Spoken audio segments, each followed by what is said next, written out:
Good morning, ladies.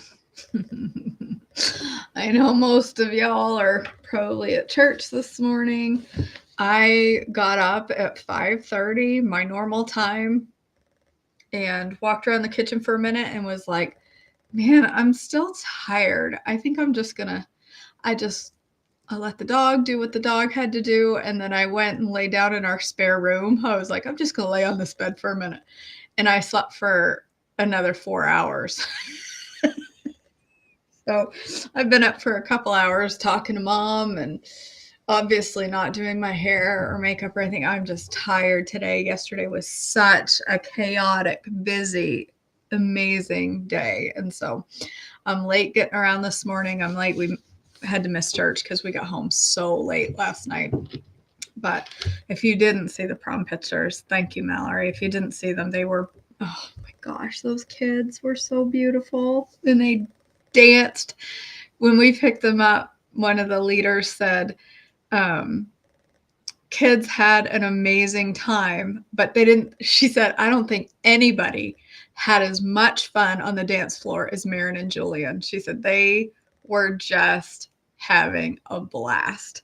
So they danced the whole night like great. When we got there, it was 4.5 hours after the start of it, and they were still dancing hard. So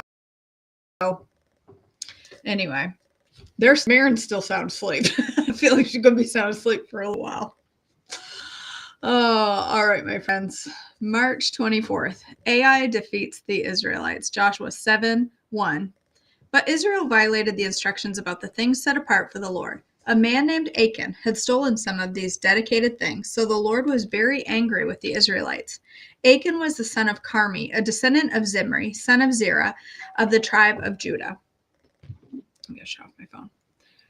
1 Chronicles 2:7. The son of Carmi, a descendant of Zimri, was Achan, who brought disaster on Israel by taking plunder that had been set apart for the Lord. Joshua 7:2-15. Joshua sent some of his men from Jericho to spy out the town of Ai, east of Bethel, near Beth Aven. When they returned, they told Joshua, there's no need for all of us to go there, for all of us to go up there. It won't take more than 2,000 or 3,000 men to attack Ai. Since there are so few of them, don't make all of our people struggle to go up there. So approximately 3,000 warriors were sent, but they were soundly defeated. The men of Ai chased the Israelites from the town gates as far as the quarries, and they killed about 36 who were retreating down the slope. The Israelites were paralyzed with fear at this turn of events, and their courage melted away.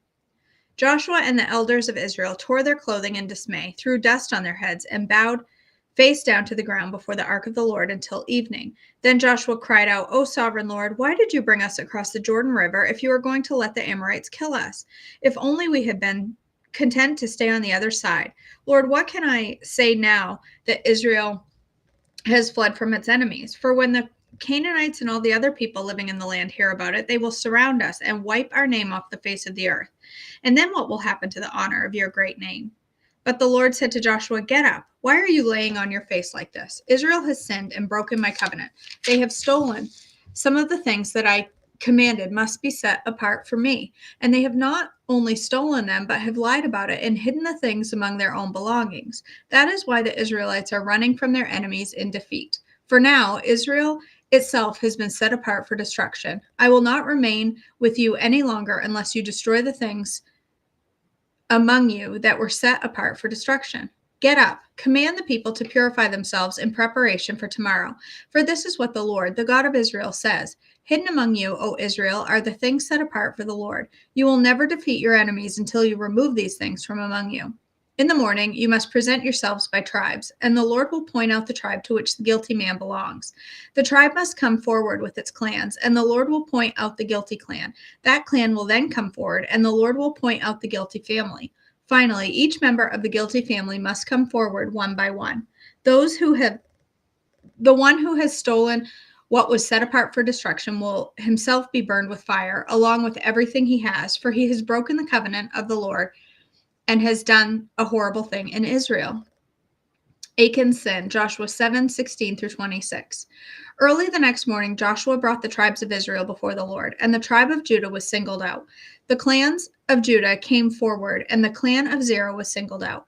The families of Zerah came forward, and the family of Zimri was singled out. Every member of Zimri's family was brought forward, person by person, and Achan was singled out. Then Joshua said to Achan, "My son, give glory to the Lord, the God of Israel, by telling the truth. Make your confession, and then tell me what you have done. Don't hide it from me." Achan replied, "It's true. I have sinned against the Lord, the God of Israel. Among the plunder, I saw a beautiful robe from Babylon, 200 silver coins, and a bar of gold weighing more than a pound. I wanted them so much that I took them. They are hidden in the ground beneath my tent, with the silver buried deeper than the rest." So Joshua sent some men to make a search.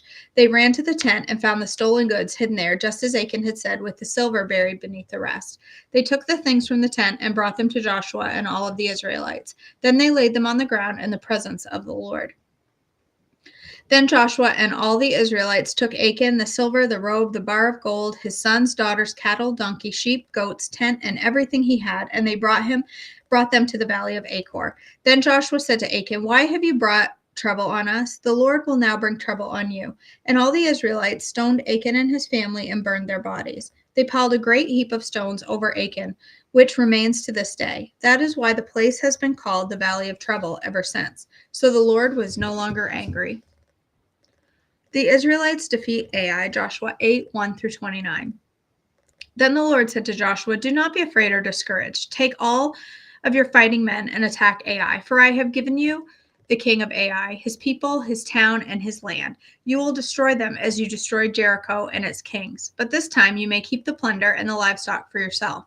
Set an ambush behind the town." So Joshua and all the fighting men set out to attack Ai. Joshua chose 30,000 of his best warriors and sent them out at night with these orders: "Hide in ambush close behind the town and be ready for action.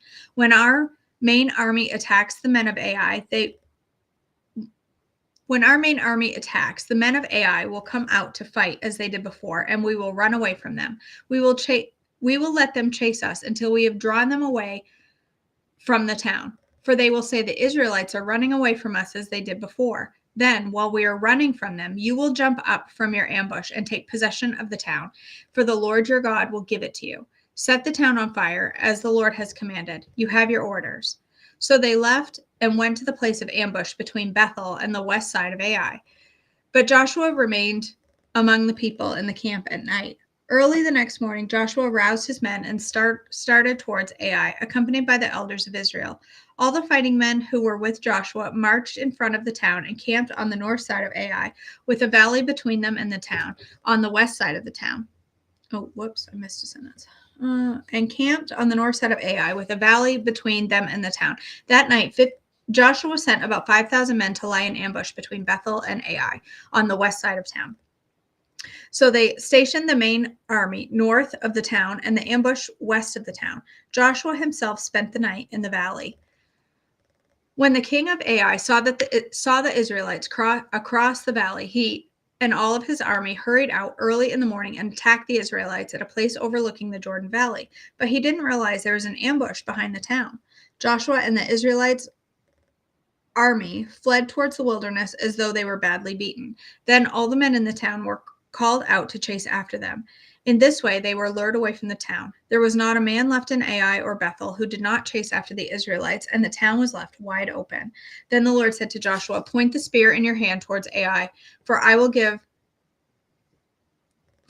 hand the town over to you." Joshua did as he was commanded. As soon as Joshua gave this signal, all the men in ambush jumped up from their position and poured into the town. They quickly captured it and set it on fire.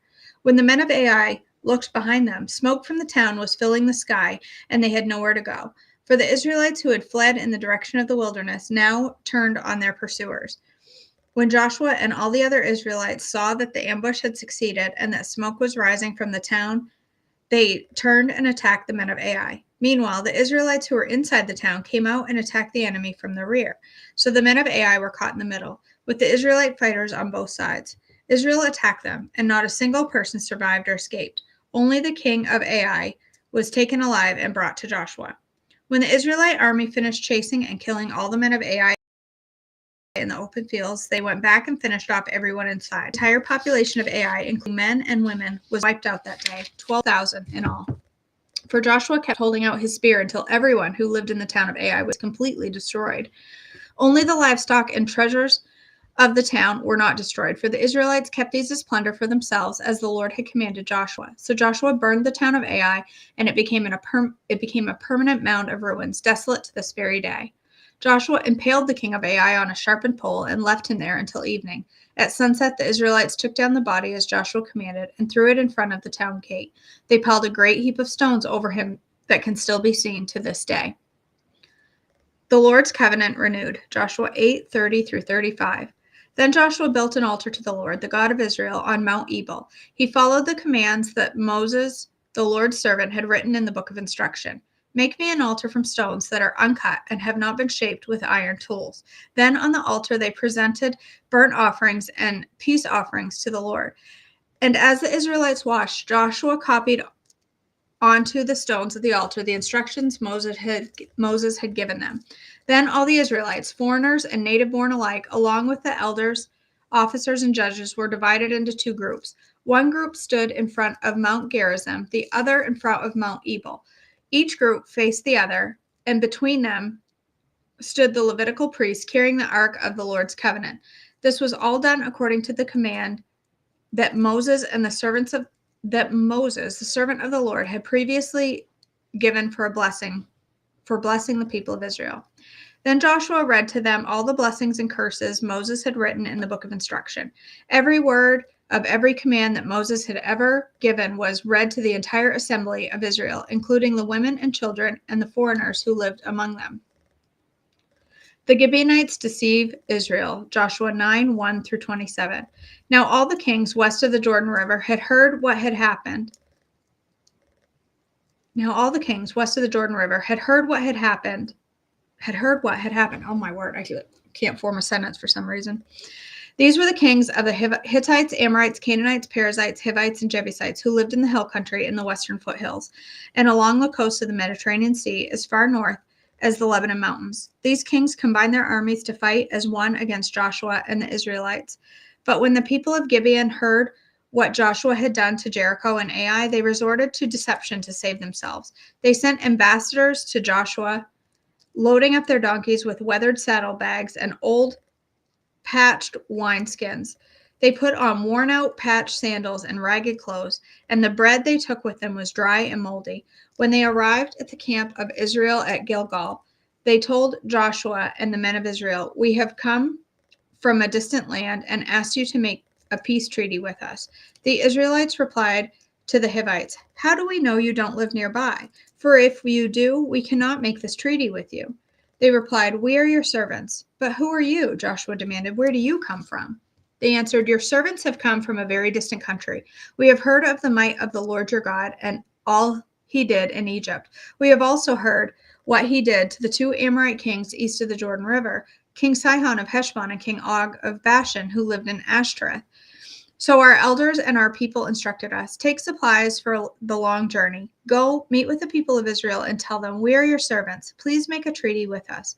This bread was hot from the ovens when we left our homes, but now, as you can see, it is dry and moldy. These wineskins were new when we filled them, but they are now old and split open, and our clothing and our sandals are worn out from our very long journey. So the Israelites examined their food, but they did not consult the Lord. Then Joshua made a peace treaty with them and guaranteed their safety, and the leaders of the community ratified their agreement with a binding oath. 3 days after making the treaty, they learned that these people actually lived nearby. The Israelites set out at once to investigate and reached their towns in 3 days. The names of these towns were Gibeon, Kephirah, Beeroth, and Kiriath Jearim. But the Israelites did not attack the towns, for the Israelite leaders had made a vow to them in the name of the Lord, the God of Israel. The people of Israel grumbled against their leaders because of the treaty, but the leaders replied, "Since we have sworn an oath in the presence of the Lord, the God of Israel, we cannot touch them. This is what we must do. We must let them live, for divine anger would come upon us if we broke our oath. Let them live." So they made them woodcutters and carriers for the entire community, as the Israelite leaders directed.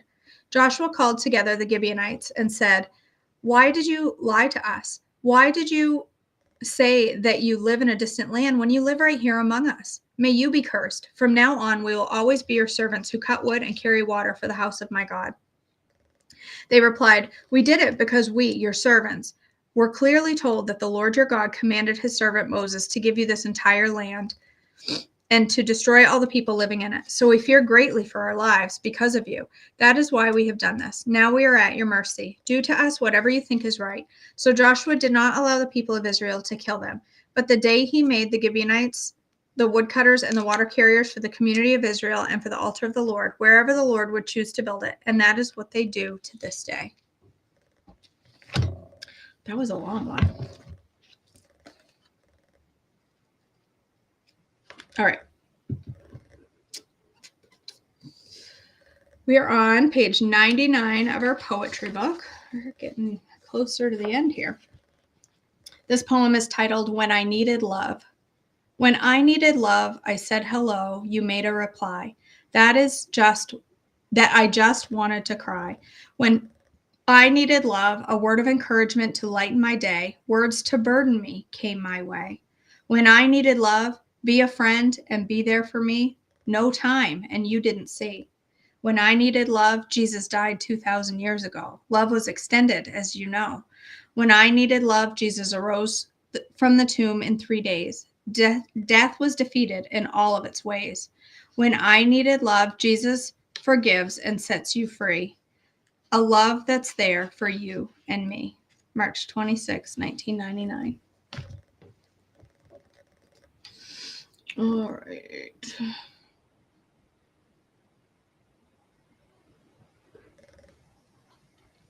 Those kind of mornings happen, don't they, Hannah? Isn't that awesome, Cindy? He died for us before we even knew we needed love. It's pretty amazing. Whoops. What did I just do? Just close my chat. All right, my friends, let's go ahead and end in a word of prayer. Father God, thank you so much for this day. Thank you for your love. Thank you for the day that we celebrate Palm Sunday. I thank you for the sacrifice that we celebrate every day, not just now, but I just pray as we enter this week that you will be ever present with us. Remind us of this sacrifice Jesus gave for us. And I just pray that you will keep these thoughts ever present with us as we go through this week. God, I just pray for each woman here and the concerns on their heart, that you would give each one of them peace and remind us daily of your sovereignty, God. I pray as we go through our day, you will just keep our eyes focused on you, keep us, just keep the sacrifice of Jesus at the top of our hearts today. In your precious name I pray. Amen. All right, my friends, thank you for joining me so late today, and I love you all so very much. I have a busy day today, even though it's noontime. I got a lot of things to get done today. So I just hope you all have an amazing day, and I'll see you back tomorrow for devotions at the normal time and for breakfast. Love you guys. See you soon.